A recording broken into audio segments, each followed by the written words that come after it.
보통 우리가 그 거대한 패러다임의 변화나 기존의 세계관이 막 송두리째 뒤집히는 순간, 이걸 이야기할 때면 머릿속에 아주 스펙터클한 이미지를 먼저 떠올리고 나잖아요. 그렇죠. 약간 할리우드 재난 영화의 오프닝 씬처럼요. 맞아요. 막 하늘에서 운석이 떨어지거나 거대한 해일이 도시를 덮치거나 아니면 전 세계 경제 시스템이 하루아침에 셧다운되는 그런 압도적이고 거시적인 충격 말입니다. 네, 우리는 언제나 변화라는 걸 눈에 확 띄는 외부적인 사건으로 감각하는 데 익숙하니까요. 뭔가 커다란 소음과 함께 세상이 무너져 내려야만 세상이 바뀌고 있구나 하고 실감하게 되는 경향이 있거든요. 그런데 오늘 우리가 낱낱이 파헤쳐볼 텍스트는 그 뻔한 예측을 완전히 빗나갑니다. 세계의 붕괴나 구원 같은 무거운 주제를 다루는데 하늘을 보지 않아요. 오히려 현미경을 들이대듯이 아주 작은 곳을 봅니다. 네, 지극히 일상적인 사람과 사람 사이의 관계부터 집요하게 들여다보기 시작하거든요. 늘 새로운 배움을 즐기고 호기심이 넘치는 청취자 여러분, 환영합니다. 오늘 우리가 함께 떠날 심층 탐구의 자료는 바로 고전 문헌 중 하나인 성경의 누가복음 17장입니다. 성경이라고 하니 벌써부터 특정 종교의 교리나 뭐랄까 도덕 교과서 같은 뉘앙스를 떠올리며 선입견을 가지실 분들도 계실 텐데요. 네, 충분히 그럴 수 있죠. 하지만 오늘은 그런 접근을 완전히 배제할 겁니다. 우리는 이 자료를 철저하게 인간의 본성, 공동체 내에서의 보이지 않는 역학관계, 그리고 기존 시스템이 무너지는 거대한 변화를 대면하는 인간의 심리적 맹점을 꿰뚫어보는 아주 날카로운 철학 텍스트로서 분석해볼 예정입니다. 맞습니다. 그래서 제가 이 텍스트를 읽으면서 가장 놀랐던 건 그 확장의 스케일이었어요. 타인에게 미치는 아주 미세한 영향력에서 출발해서 내면의 지독한 에고를 해체하고 마침내 세상의 질서가 뒤집히는 파국의 순간까지. 논리가 그야말로 폭발적으로 뻗어나가죠. 진짜 그래요. 오늘 우리의 목표는 바로 이 경이로운 논리의 궤적을 끝까지 추적해보는 겁니다. 자, 이걸 한번 파헤쳐보죠. 첫 도입부부터 꽤나 강렬한 펀치를 날리며 시작하거든요. 네, 첫 문장부터 아주 묵직한 화두를 던집니다. 실족하게 하는 것이 없을 수는 없으나 그렇게 하는 자에게는 화로다라고 짚어내죠. 여기서 실족하게 한다는 건 타인에 걸려 넘어지게, 즉 도덕적이나 정신적으로 무너지게 만든다는 의미입니다. 타인에게 상처를 주는 행위군요. 특히 이 공동체 안에서 아주 연약한 작은 자 중 하나를 무너지게 만들 바에는 차라리 그 사람의 목에 무거운 연자맷돌을 매달고 바다에 던져지는 것이 낫다고 선언합니다. 아니, 연자맷돌이면 소나 나귀 같은 가축이 끌어야 할 정도로 엄청나게 크고 무거운 돌이잖아요. 그걸 목에 매달고 바다에 빠지는 게 낫다니 이거 너무 무시무시한 경고 아닌가 싶었어요. 그만큼 파장이 크다는 뜻이겠죠. 청취자 여러분도 한번 상상해 보세요. 현대사회로 치면 무심코 던진 온라인상의 악플 하나나 조직 내의 미세한 갑질 하나가 사람의 영혼을 파괴한다면 그 가해의 무게가 연자맷돌만큼 무겁다는 거잖아요. 바로 그 지점입니다. 이걸 더 큰 그림과 연결해 보면 우리는 종종 깨달음이나 구원을 철저히 개인적인 차원의 수양으로만 치부하는 경향이 있습니다. 네, 그렇죠. 내가 명상하고 마음의 평화를 얻으면 끝이다. 이런 식으로요. 하지만 이 텍스트는 첫머리에서부터 그 개인주의적 영성을 깨부숩니다. 공동체 내에서 내 행동이 타인에게 미치는 파장을 통제하고 책임지지 않는다면 그 어떤 고상한 깨달음도 무의미하다는 준엄한 선언인 셈이죠. 내가 누군가에게 미치는 영향력이 내 존재의 무게 그 자체라는 거군요. 그런데 타인에게 상처 주지 말라는 엄격한 책임감까지는 고개가 끄덕여지는데 바로 뒤에 이어지는 용서에 대한 규정은 솔직히 조금 숨이 막히더라고요. 네, 아주 비현실적으로 들리는 요구가 나오죠. 청취자 여러분도 들으시면 아니 이게 현실에서 가능한가 싶으실 겁니다.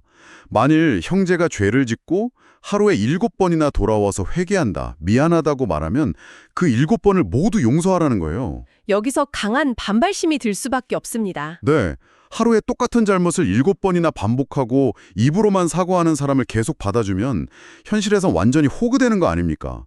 인간적으로 분노가 치밀어 오르고 기만당한다는 생각에 휩싸일 수밖에 없잖아요.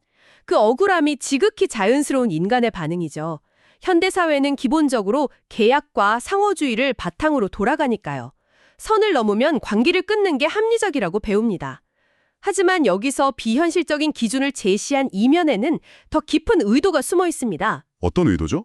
이 텍스트가 타겟으로 삼고 있는 건 단순한 선행이 아니라 우리 내면의 또아이를 틀고 있는 완벽한 자기중심성, 즉 에고의 철저한 해체입니다. 에고의 해체요?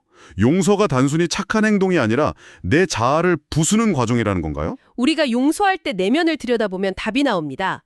우리는 속으로 내가 너보다 도덕적으로 우월하니까 한번 봐준다며 권력 우위를 즐기곤 하죠. 아, 확실히 그런 우월감이 약간 있죠. 즉, 내 자존심, 감정의 손익계산서, 그리고 통제권을 쥐고 있다는 그 오만함을 모조리 포기하지 않고서는 7번의 용서는 애초에 불가능한 미션입니다.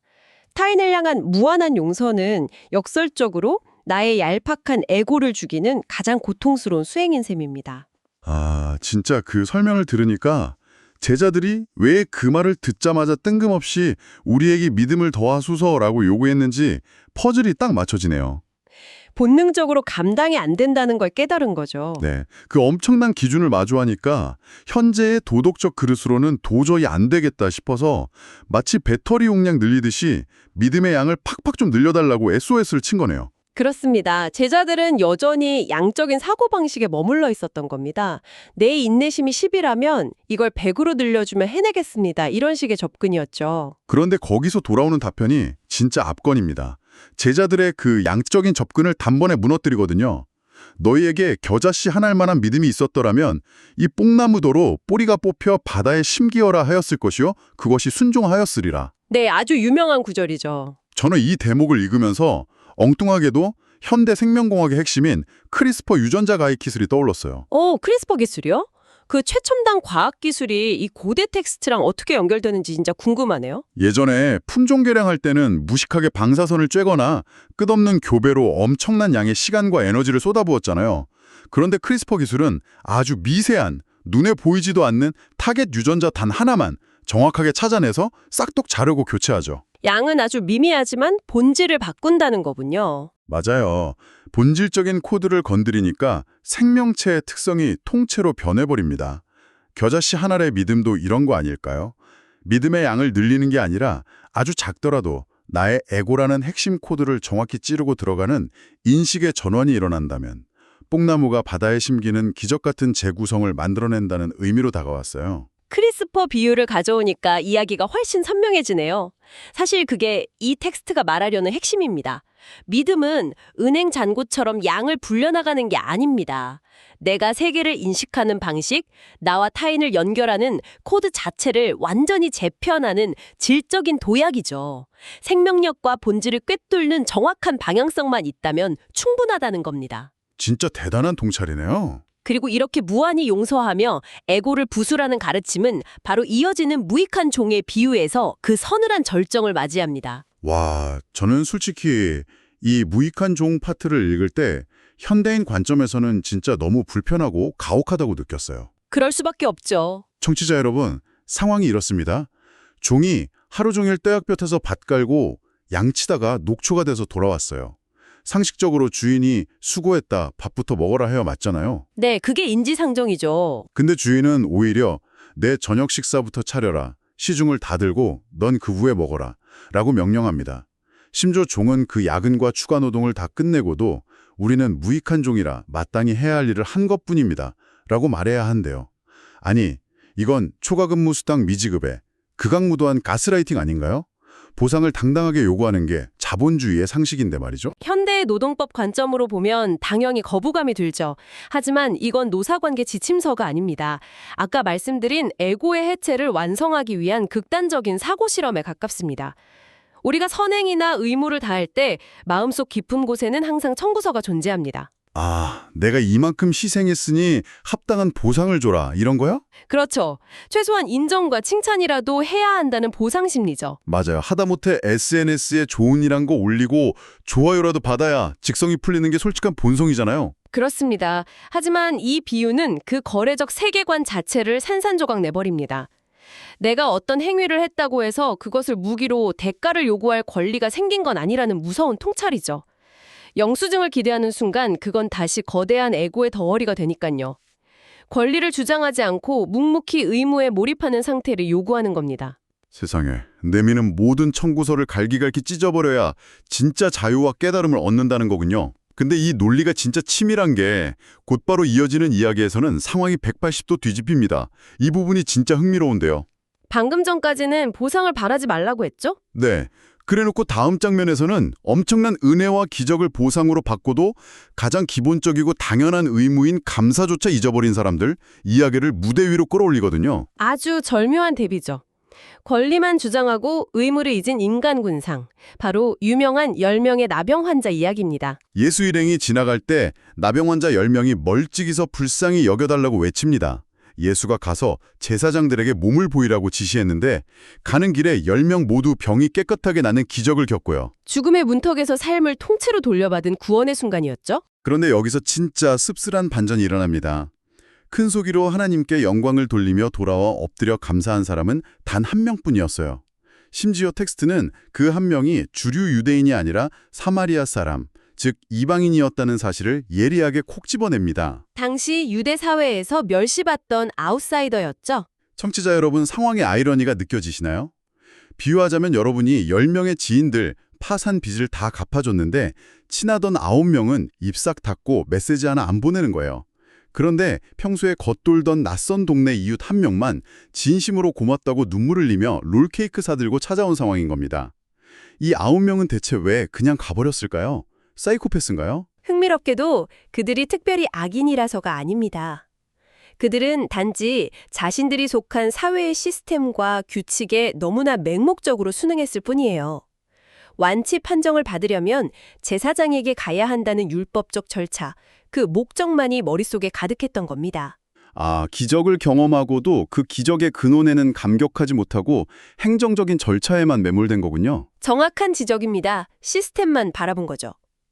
반면에 사마리아 사람은 주류 유대교 시스템 밖의 이방인이었기에 어차피 환영받지 못할 그 당연한 절차라는 맹점에 갇히지 않은 겁니다.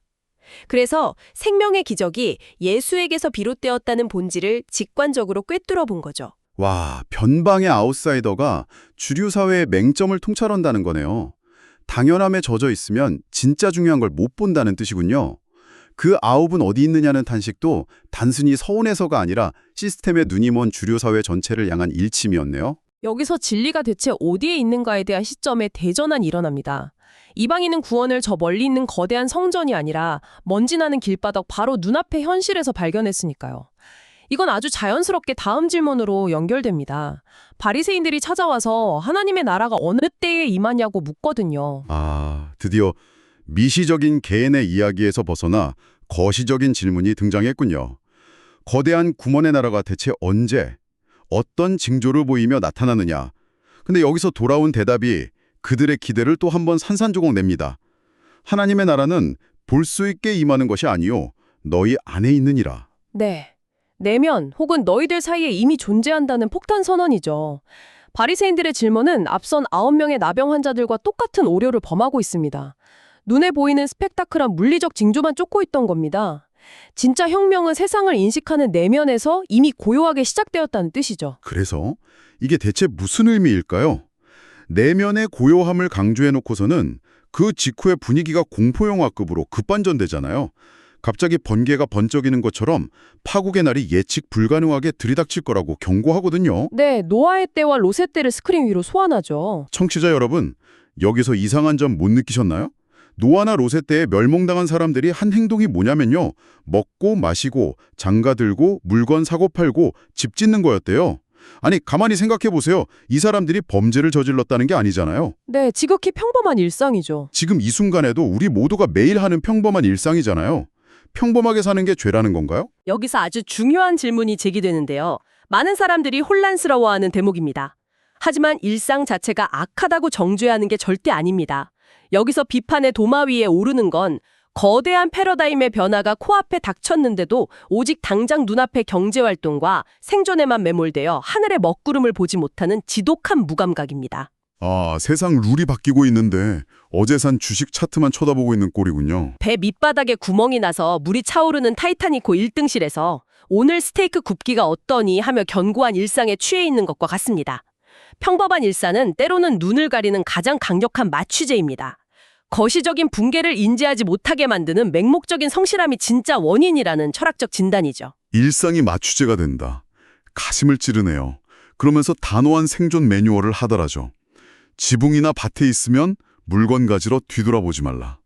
그리고 아주 서늘한 종고를 날립니다. 롯의 철을 기억하라. 엑스퍼, 소돔성이 불바다가 될 때 미련 때문에 뒤돌아봤다가 소금 기둥이 된 인물이죠. 목숨이 경각에 달린 순간에도 내가 모아둔 세간살이에 대한 미련 때문에 주춤하다가 골든타임을 놓친다는 거잖아요. 자기 목숨을 보존하고자 하는 자는 잃을 것이요. 있는 자는 살리라는 역설이 아주 정확하게 꽂히네요. 텍스트의 논리가 완벽하게 원을 그리죠. 첫 파트에서 에고를 버리라고 했던 거 기억하시나요? 네, 무익한 종 파트요. 그 내면의 비움이 이제 거시적인 파국의 순간에 물질과 과거 질서라는 시스템의 에고까지 미련 없이 집어 던져야 살 수 있다는 궁극의 생존 법칙으로 진화한 겁니다. 과거의 소유물과 익숙한 시스템에 대한 집착이 새로운 세계로 도약하는데 치명적인 독이라는 경고입니다. 게다가 같은 침대에 눕거나 맷돌을 가는 두 사람 중 하나만 데려감을 당한다는 묘사도 섬뜩해요. 일상을 공유한다고 다 같이 넘어가는 게 아니라 결국 내면의 눈을 떴느냐가 개별적인 운명을 가른다는 뜻이잖아요. 극도의 두려움에 빠진 제자들이 떨리는 목소리로 마지막 질문을 던지죠. 주여, 어디오니이까? 대피소의 좌표를 찍어달라는 겁니다. 끝까지 장소와 외부 징조라는 프레임에 갇혀 있네요. 하지만 예수는 좌표 대신 수수께끼 같은 잠언을 남깁니다. 주검 있는 곳에는 독수리가 모이느니라. 시체가 있는 곳에 독수리가 꼬인다.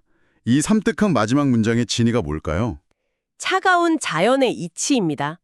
장소가 어디냐 묻기 전에 현상의 부패한 본질을 꿰뚫어 보라는 거죠. 생명력을 잃고 부패한 시스템이라는 주검 곁에 미련을 두고 맴돌면 너희 역시 필연적으로 심판의 독수리들에게 먹힐 것이라는 엄중한 철학적 경고입니다. 와, 정말 현미경으로 시작해서 우주망원경으로 끝나는 숨막히는 여정이었습니다. 무익한 종을 통해 에고를 비우고 이방인의 감사를 통해 당연함 속의 기적을 발견하며 익숙한 세계가 무너질 때 미련 없이 돌아서야 하는 롯의 척까지 도달했네요.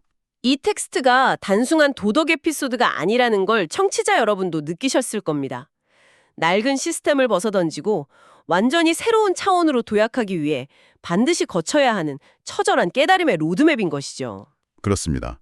자, 배움을 멈추지 않는 청취자 여러분, 오늘 저희가 해부해본 이 고전의 통찰이 지금 여러분의 현실에서는 어떤 진동을 일으키고 있나요? 목숨을 구하기 위해 뛰어야 할 순간에도 인간은 지붕에서 내려와 세간살이를 챙기려다 소금 기둥이 됩니다.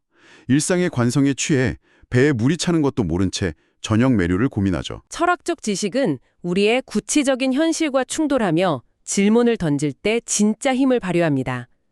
오늘 나눈 서늘한 진실들이 여러분 각자의 삶에서 어떤 맥락으로 번역될지 깊이 의미해 보셨으면 좋겠습니다. 네, 그래서 오늘 저희는 여러분을 조금 불편하게 만들지도 모를 도발적인 질문 하나를 던지며 마무리하려고 합니다.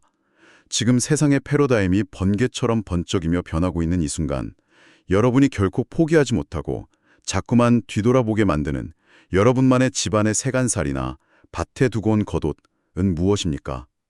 살기 위해 오히려 무언가를 잃을 용기를 내야 할 때는 바로 지금이 아닐까요? 오늘의 지적 탐험은 여기서 마치겠습니다. 다음번에도 여러분의 잠든 호기심을 완벽하게 깨워줄 새롭고 강렬한 지식의 조각들과 함께 돌아오겠습니다.